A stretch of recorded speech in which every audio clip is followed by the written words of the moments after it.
about 10 minutes past 8 in the morning. Wherever you're watching us from this morning, good afternoon, good morning, or good evening, early good evening in the Far East. Thank you for being patient. Over the next 1 hour, we will be talking about not just how UAE is reshaping the eco-climate here in the wake of new laws that were passed just about a month ago, which of course sets the path for companies here in the UAE to be owned 100% by foreign investors, but also how it's helping shape the economy as far as other countries are concerned. Of course, before getting into that, let me bring on Lydia Woumatiaki, who will be now giving us a quick lowdown on MBG, what MBG is all about. She is the European Enterprises Director at MBG Corporate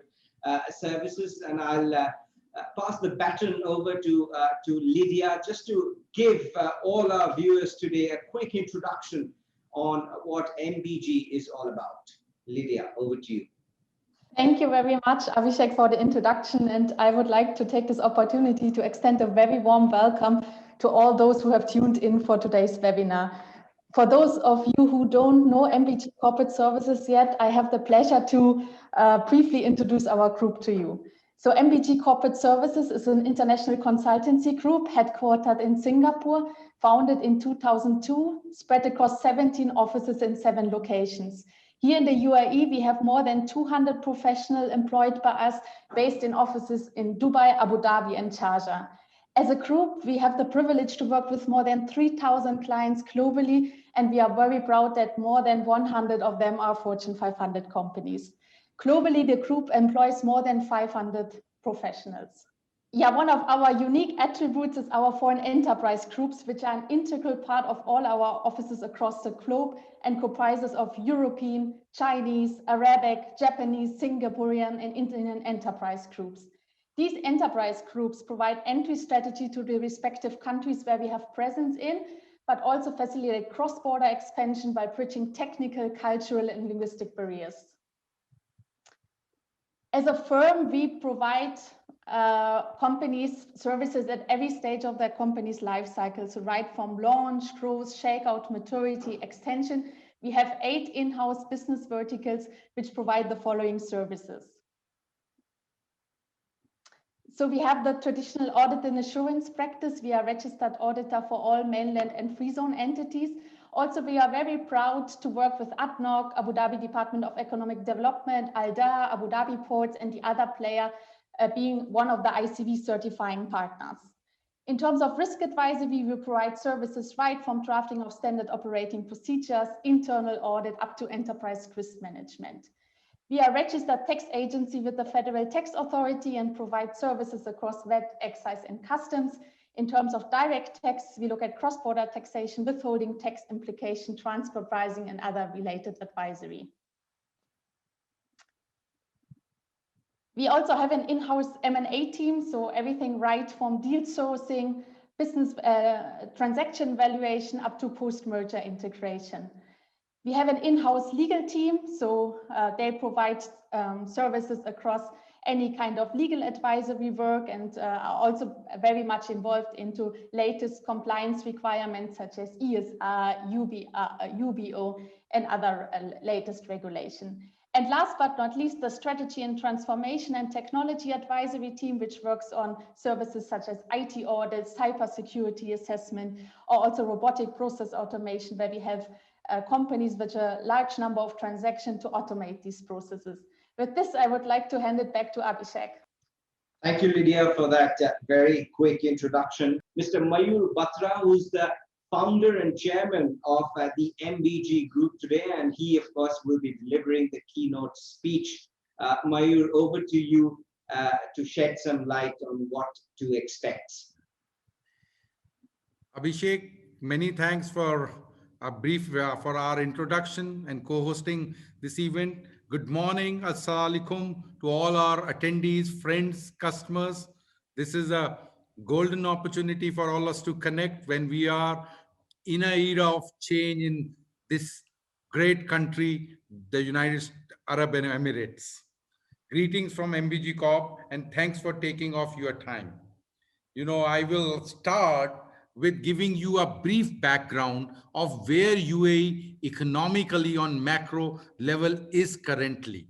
It is thriving and growing economy and a prominent global player, which all of us should realize.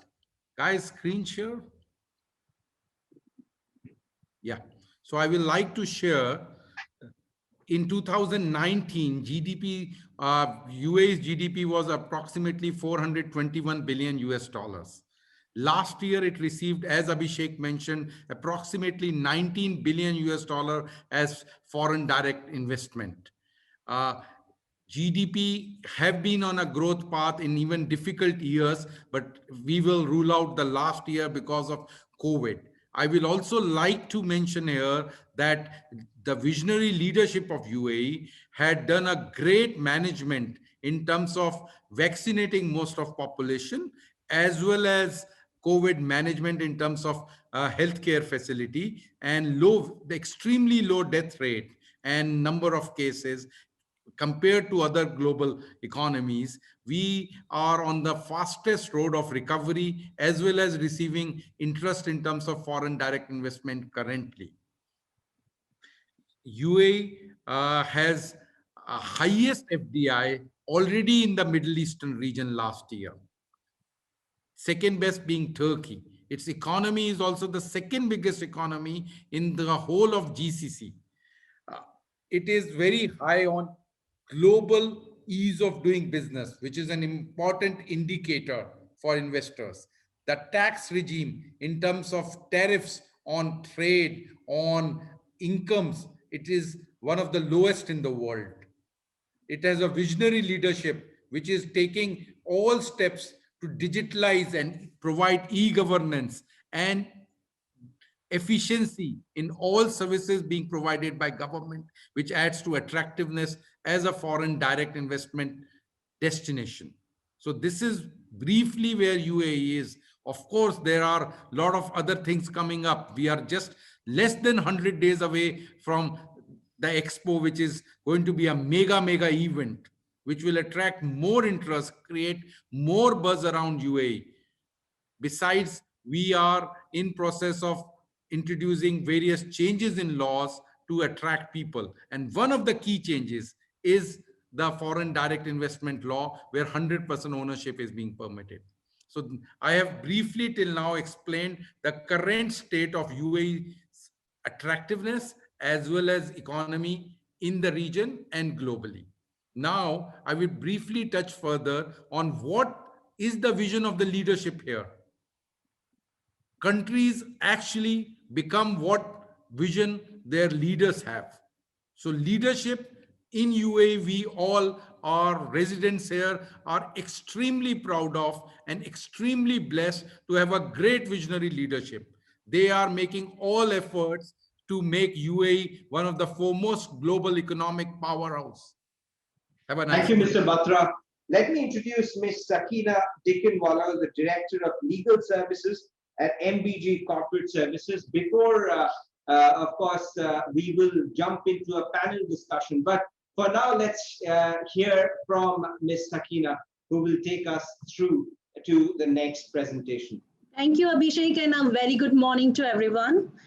Today, under this session, I would be talking about the major changes and the benefits that has been introduced by the Federal Decree number 26 of 2020, pertaining to the 100% foreign ownership in the country and other related areas.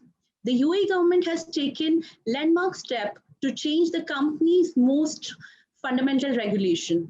In this presentation, I shall be summarizing some of the highlights, the changes that has been made to the commercial company law. These changes are wide-reaching and give rise to action points for all the UAE companies and the new investors. Now let's discuss the entry options in the UAE. There are various options available to do the business in the UAE. Let's analyze on the various methods to establish the business in the UAE by exploring the various options available to the foreign investors who would like to start a business in the UAE. The most widely used structures for establishing the business in the UAE are onshore corporate structures and free zone corporate structures. The free zone also covers the offshore corporate structures. It is important to note that offshore companies are not permitted to undertake any activities in the UAE.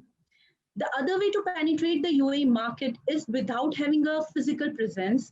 So by way of entering into a joint venture or conducting a business via a commercial agency or distribution or franchise arrangement with an existing UAE registered entity.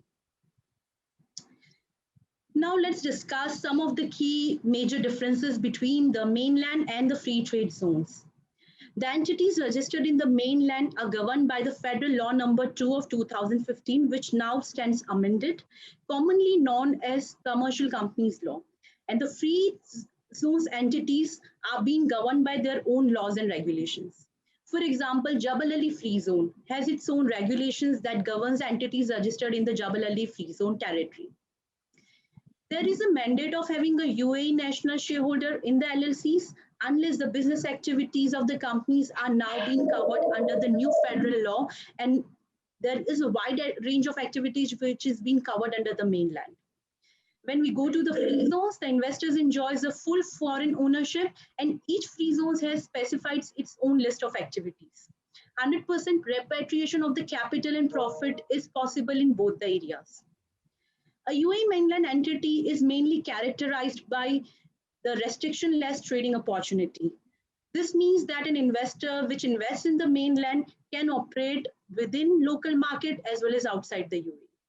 On the other hand, majorly a free zone company is authorized to conduct its business within the free zone and outside the UAE. There are around more than 40 free zones in the UAE spread across the Emirates, where it has its own rules and regulations.